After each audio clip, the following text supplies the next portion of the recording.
Technology in recent decades has made media a lot more accessible in all fronts, like cheaper and more compact devices that allow viewers to watch anywhere in the world. Internet and big data centers making information available in different travel real time, as well as having a space for long-term storage, right? We have also social media platforms that allow almost anyone to create, share, and react to every type of media that they see in their feeds, right? While access is something that fulfills the principles of freedom of information, there still should be a regulatory mechanism put in place that will uphold the rights of certain people groups, as well as to prevent any malicious education to younger demographics like children, right? Because the problem right now, while there are regulatory mechanisms in place, I think this is not enough, and our side believes that these are obsolete and its safety nets are not enough to catch the new harms that new technology possesses. So let's dive deeper into what these status quo regulations are. Things like media oversight committees that say, oh, this movie is going to be PG-13 or this movie is going to be R18, right? Second is things like data privacy laws that prevent people from being filmed without their consent, that may be blurring their faces or maybe outright trashing this content altogether, right? You also have things like anti-hate censorship laws, so you don't really just to create you can't really create a movie or a show with lots of profanity without any slapping, any censorship propensity towards it, right? However, they're not enough because number one, digital media has a high propensity to be spread a lot quickly. So compared to things like films, CDs, and cassette tapes before, the amount of effort that you actually need to have to duplicate all of these copy to create a duplicate copy of these movies is very easy, as well as like providing an internet and a virtual data center for it to store it just means that anybody can access it, and it's basically stored there up until the end of time compared to like things like cassette tapes, right? The second is that children are likely to have unfiltered access in the internet because unless every parent is diligent enough to monitor the activity of their children, it is very easy to log on to the adult version of YouTube or maybe access to different streaming platforms where you get to view all of these kinds of entertainment without the even if they have disclaimers on parental guidance and age restricted ratings. I don't think computers and other devices have the ability to actually outright ban an actual child from viewing these things without any form of user access, right? And basically, these problems are even worse in the lens of junk media and how it is performed and proposed in things nowadays. Because these are shows like Keeping Up with the Kardashians or TMZ, where we navigate through the life and drama of celebrities. And while it does give some form of cathartic entertainment value, we agree on that. It comes at the cost of an increased level of profanity and maybe perhaps violates the rights to privacy of certain individuals, that to increase the level of drama and form a sense of coherent narrative. So you have these reality show directors like Survivor and maybe America's Next Top Model and Big Brother to tend to frame some of these contestants as the villain or the hero of the story. That perhaps they try to villainize every action by only filming and misconstruing and even twisting whatever they're saying just to form a coherent narrative, right? It's no harm to present these narratives, might form an entertainment value again, but it becomes harmful when it's initially branded as undirected or maybe authentic behavior, right? Perhaps when you see Big Brother as branded as looking into the real lives of people when you place them into all as roommates in a house, right? The shock factor is what contributes to this virality. And since these scenes depicted are either absurd or something out of the box, most likely people are gonna like, share, and even subscribe to it. And this For You page in your social media platforms gives in into this like positive feedback loop into creating more of these kinds of content, pushing it into our feeds that we generally like and share, and the cycle goes on and on. How does our policy fix this? Because even then, if status quo already has regulations, our policy is simple. We make these regulations even bigger and even stricter, and like an outright punishment to reality shows that fail to deliver on their premise of authentic scripts. So most likely your oversight board is gonna go over all of this footage that yes, maybe it's going to be slower, it's going to be a slower process, but at least these guardrails are in place to maintain the authentic branding or to uphold the authentic branding of these shows. But also things like criminalizing paparazzi privacy content that actually films people without their consent. But going as far as to limit the junk entertainment purely fictional media, that perhaps we might see a decline of reality shows at the end of the day. But if it's a policy that actually upholds our freedoms, then we will go as far as to ban them, right? Because number one, it creates a false narrative. I'm gonna go first into why it creates a false narrative into younger viewers. Because when viewing media, children tend to normalize all of these things, right? If you have lax regulations on junk entertainment, they get all to see all of these shock value. They get to see all of this drama and think this is a normal thing to do. More a stricter regulation just means that this narrative edits in Big Brother and Survivor are toned down in such a way that the viewers will get the perception that this isn't the life that they're actually living, that this isn't something that's real, that this is something just fictional and perhaps not to be emulated on. And this extends and into things on how it affects our lives even as adults, right? Because there's no problem on your choice on cathartic entertainment. The problem arises when this entertainment comes at the cost of the rights of people. That stricter law upholds all of these rights of privacy, as these are all important to the dignity of victims.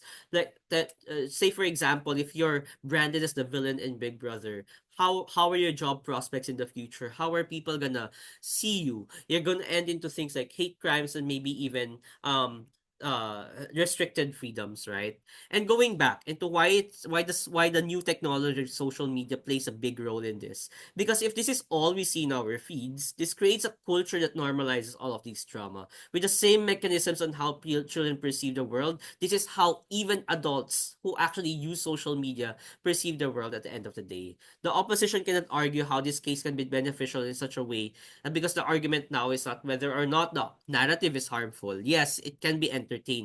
The problem is that the on how this entertainment is delivered and how it takes our social media, our daily lives. If our entertainment is dictated by these directors and say that it's viral, and social media platforms continuously place this kind of toxic sludge into our feeds and into our daily lives, then I think it's time for us and the government to step back or to step forward and to create more regulatory mechanisms to prevent this positive feedback loop from happening and changing and shaping our culture. We're very proud to propose. What is this debate about? Three things. First, does the state have a primary interest to heavily regulate junk entertainment? Second, does junk entertainment provide significant value to people? And third, does junk entertainment harm people to the point that the state should intervene and regulate it? In government, we're gonna defend that the state should not heavily regulate. We do not agree with any forms of restriction that limit production, curation, or distribution of junk entertainment. There's a caveat that we have to be very clear about.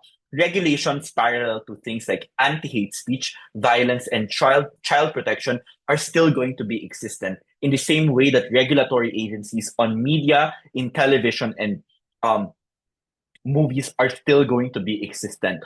Opposition should defend a world where junk entertainment is overwhelmingly bad to the point that we have to regulate it. There are two clarifications here. The first is, what are the characteristics of junk entertainment? Number one, it has no substance, therefore it does not offer any valuable information. Second, it is highly sensational. It focuses on exaggeration, virality, and shock value. Third, it is entertainment to the point that it releases emotional or it forwards emotional release to the point that it becomes addicting. The second clarification is, when does the state regulate? One, when the public welfare is at risk. Second, when the state wants to protect its moral interest. And the third, when the harm cannot be mitigated, when there are no alternatives to this. I will argue in all of these circumstances that we should not regulate junk entertainment. Therefore, side opposition has a higher burden to defend why in all of these scenarios, the state should step in and regulate junk entertainment. Our goal here inside government is to promote the marketplace of ideas in the nexus of entertainment and enable people to discern which type of content they want to consume. Two arguments, therefore. How do people consume media and why this is a form of and why regulation is a form of cultural elitism? Second, how junk entertainment enables meaningful cultural participation and enables societal values among people. The first argument then, we have to be very clear. Why do people consume media? And what are the reasons why people consume media to begin with? Three reasons. One is when they want to escape the everyday struggles that they have. Second, when they are able to relate to what is being forwarded or they're able to identify to the media that they consume. And third, as a form of entertainment to stimulate emotions. For instance, we watch comedy for happiness, we watch romantic movies when we want to fall in love. Media consumption is highly personal, meaning we consume for a lot of reasons. It's either to access information, to gain emotions, or to escape our own realities because we're so freaking tired of work that we want to escape to begin with. The state should not dictate our consumption behaviors. It is only morally permissible to regulate information in cases of harm. But what does it mean for the state to regulate junk entertainment? It leads to a form of cultural elitism when media that is often of high culture, that is of academic in nature, created with sophistication or refinement, is deemed to be superior or morally more important. This is problematic for a lot of reasons. Number one, not all people have access to intellectual content. Second, people do not have the intellectual bandwidth, particularly the working and the middle class, because the primary reason as to why they want to consume media is because they want to escape their realities. They want to watch high fantasy movies because they're already so tired of the reality that they're living in. They want to uh, watch romantic comedies because they want to fall in love because they're having a hard time falling in love in status quo. They want to watch movies of like shock value because they want some emotional release because they're maybe so depressed or maybe they're so sad. Third, alternatives to things like schools or to highly intellectual information can be accessed to things like schools. There are YouTube crash course about it. You can enroll and have master degrees, for example. So there are already alternatives to whatever opposition say that we want highly informative information. We want critical thinking. These things can coexist with junk entertainment at the very end. So what are the impacts then when you regulate? Three things. Number one, it disrespects people's freedom to choose by making their personal tastes seem inferior or unimportant. Second, it erases the everyday experiences, the everyday struggles by only focusing on elite or academic culture and dismissing what resonates, what makes junk entertainment relatable to people to begin with. Third, it centralizes cultural power to just a few institutions, maybe academic institutions or museums or maybe major production companies to decide what counts as a form of meaningful entertainment or worthy entertainment, therefore in disabling people's ability to create new forms of cultural revolutions to exist and permeate in society. This means that regulation enforces a classist worldview that people should only consume intellectual content that dismisses the primary reasons as to why people consume media to begin with. It does not underscore the many reasons as to why people consume media to begin with. What is the second argument? The second argument is how junk entertainment enables meaningful cultural participation and how we're able to derive certain cultural or societal values. Cultural participation means taking part in the creation, enjoyment, and sharing of content. There are two important stakeholders here, the creators and the consumer. The consumers. I will argue that in both scenarios, the creators and consumers, there are societal values that can be derived within junk entertainment, particularly the ability for people to connect at the very end. What does this mean for the debate? This means that whether this debate, therefore, is whether or not the state should regulate and limit cultural participation.